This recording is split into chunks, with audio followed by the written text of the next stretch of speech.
Iran ഒരു കരാറിന് തയ്യാറാകുമോ അതോ കീഴടങ്ങലിനാണോ നീക്കം?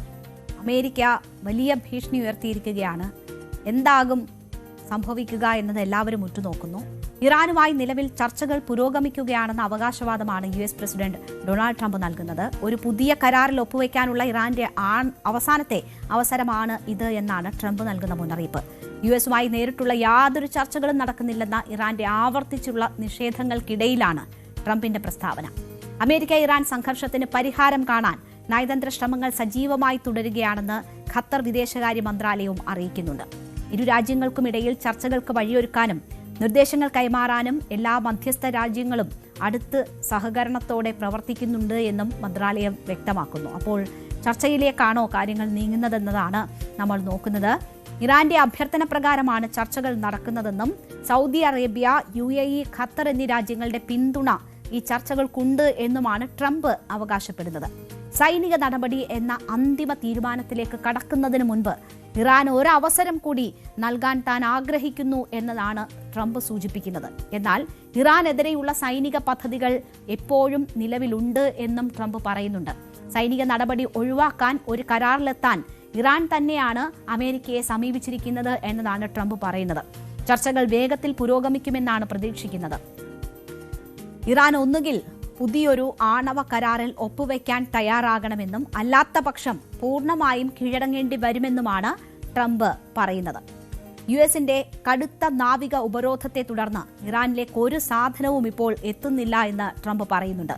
നിലവിലെ സാഹചര്യത്തിൽ മറ്റു വഴികളൊന്നും ഇറാന് മുന്നിലില്ല എന്നതാണ് ട്രംപ് പറയുന്നത്. ഇറാൻ ഭരണകൂടം വിശ്വസിക്കാൻ കൊള്ളാത്തവരാണെന്നും അദ്ദേഹം കുറ്റപ്പെടുത്തുന്നുണ്ട്. ഈ സാഹചര്യത്തിൽ ഇറാൻ പുറമേക്ക് ചർച്ചയില്ല എന്ന് പറയുകയും വളരെ രഹസ്യമായി ചർച്ചകൾക്ക് വേണ്ടി തന്നെ സമീപിക്കുകയുമാണ്, തന്നെ നിർബന്ധിക്കുകയുമാണ് ചെയ്യുന്നത് എന്നതാണ് ട്രംപ് അവകാശപ്പെടുന്നത്. ഇത് ഒരു കരാറിലേക്ക് എത്തിക്കുക എന്നതാണ് ഇറാനെ ഏറ്റവും മാന്യമായി ചെയ്യാൻ കഴിയുന്നത് എന്നതാണ് ട്രംപ് സൂചിപ്പിക്കുന്നത്. നേരത്തെ തന്നെ വൻ ആക്രമണ പദ്ധതികളാണ് ഇറാനെതിരെ തയ്യാറാക്കിയിരുന്നത് എന്നത് ട്രംപ് സൂചിപ്പിച്ചു. പക്ഷേ തന്നെ സഖ്യകക്ഷികൾ ഉൾപ്പെടെ നിർബന്ധിച്ചതിനാലാണ് അത് ഇപ്പോൾ ഹോൾഡ് ചെയ്തിരിക്കുന്നത് എന്നതാണ് കഴിഞ്ഞ ദിവസം ട്രംപ് പറഞ്ഞത്. ഇന്നും ആ സമാനമായ സാഹചര്യം ഓർമ്മിപ്പിച്ചുകൊണ്ട് ഇറാനെ സമ്മർദ്ദത്തിലാക്കാനാണ് ട്രംപ് ശ്രമിച്ചിരിക്കുന്നത്. അതായത് ഒരു കരാറിലേക്ക് എത്തൂ, അല്ലെങ്കിൽ കീഴടങ്ങേണ്ടി വരും, ആക്രമണത്തിലൂടെ കീഴടക്കും എന്നതാണ് ട്രംപ് നൽകുന്ന മുന്നറിയിപ്പ്. അതേസമയം ഇറാൻ ഇതിന് മറുപടി നൽകുന്നത് US-മായുള്ള എല്ലാത്തരം ചർച്ചകളും നിഷേധിക്കുകയാണ്, അല്ലെങ്കിൽ ഒരു തരത്തിലും ചർച്ചകൾ നടക്കുന്നില്ല എന്നാണ് ഇറാൻ വ്യക്തമാക്കുന്നത്. ഇറാന്റെ വിദേശകാര്യ മന്ത്രാലയ വക്താവ് ഇസ്മായിൽ ബഗായി ഈ കാര്യങ്ങളൊക്കെ നിഷേധിക്കുന്നു. വരും ദിവസങ്ങളിൽ US-മായി യാതൊരു കൂടിക്കാഴ്ചയും പദ്ധതിയിട്ടിട്ടില്ല എന്നതാണ് അദ്ദേഹം പറയുന്നത്. നിലവിൽ ഒമാനുമായി മാത്രമാണ് ചർച്ചകൾ നടക്കുന്നതെന്നും അത് ഹോർമുസ് കടലിടുക്കിന്റെ നിയന്ത്രണവുമായി ബന്ധപ്പെട്ട് മാത്രമാണ് എന്നുമാണ് ഇറാൻ അറിയിക്കുന്നത്. അമേരിക്ക ഇറാൻ നിലവിലെ ചർച്ചകൾ, അതിന്റെ സ്ഥിതി എന്താണ് എന്ന് നോക്കിയാൽ അമേരിക്ക ഇറാൻ സംഘർഷത്തിന് പരിഹാരം കാണാൻ നയതന്ത്ര ശ്രമങ്ങൾ സജീവമായി തുടരുന്നത് മറ്റ് രാഷ്ട്രങ്ങളാണ്. ഖത്തർ വിദേശകാര്യ മന്ത്രാലയം തന്നെ ഈ ശ്രമം സജീവമായി തുടരുന്നു എന്ന് അവകാശപ്പെടുന്നുണ്ട്. ഇരു രാജ്യങ്ങൾക്കുമിടയിൽ ചർച്ചയ്ക്ക് വഴിയൊരുക്കാനും നിർദ്ദേശങ്ങൾ കൈമാറാനും എല്ലാ മധ്യസ്ഥ രാഷ്ട്രങ്ങളും അടുത്ത സഹകരണത്തോടെ പ്രവർത്തിക്കുന്നുണ്ട് എന്നതാണ് ഖത്തർ മന്ത്രാലയം വ്യക്തമാക്കുന്നത്. അമേരിക്കയും ഇറാനും തമ്മിലുള്ള മുടങ്ങിയ ചർച്ചകൾ പുനരാരംഭിക്കാൻ പാകിസ്ഥാൻ പുതിയ നയതന്ത്ര നീക്കവുമായി രംഗത്തെത്തിയിട്ടുണ്ട്. അത് ഉന്നത ഇറാൻ പ്രതിനിധികളെ ഇസ്ലാമാബാദിലേക്ക് അതിനായി ക്ഷണിച്ചു എന്നതാണ് റിപ്പോർട്ടുകൾ പറയുന്നത്.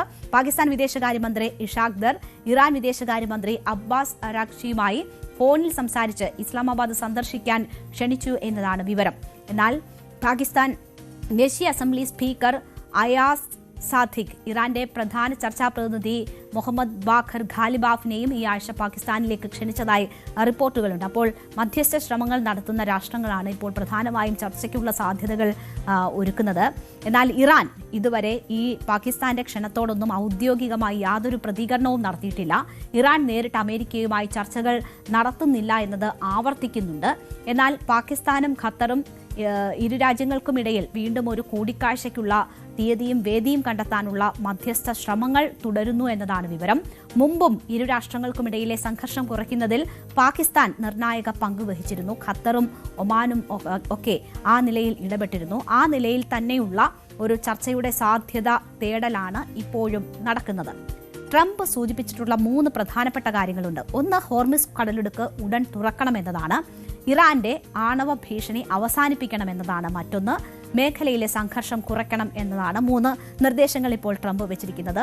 ഇറാൻ ഒരിക്കലും ഒരു ആണവ രാഷ്ട്രമാകില്ല എന്ന് ട്രംപ് ആവർത്തിക്കുന്നുണ്ട്. മാത്രവുമല്ല, അദ്ദേഹം ഇപ്പോൾ പറയുന്നത് ഹോർമുസിന്റെ പൂർണ്ണ നിയന്ത്രണം അമേരിക്കയുടെ കയ്യിലാണ് എന്നതുമാണ് അവകാശവാദം.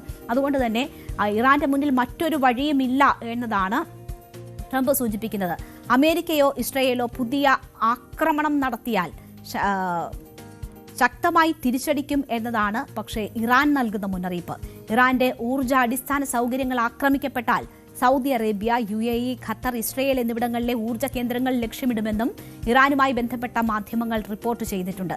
സൈന്യം അതീവ ജാഗ്രതയിലാണെന്നും ഏത് സാഹചര്യത്തെ നേരിടാൻ തയ്യാറാണ് എന്നുമാണ് ഇറാൻ നൽകുന്ന സന്ദേശം. ഞങ്ങൾ ഒരു ചർച്ചയ്ക്ക് മുൻകൈ എടുക്കുന്നില്ല, ഒരു ചർച്ചയും നടത്തുന്നില്ല എന്നും ഇറാൻ പ്രതിനിധികൾ ആവർത്തിക്കുന്നുണ്ട്.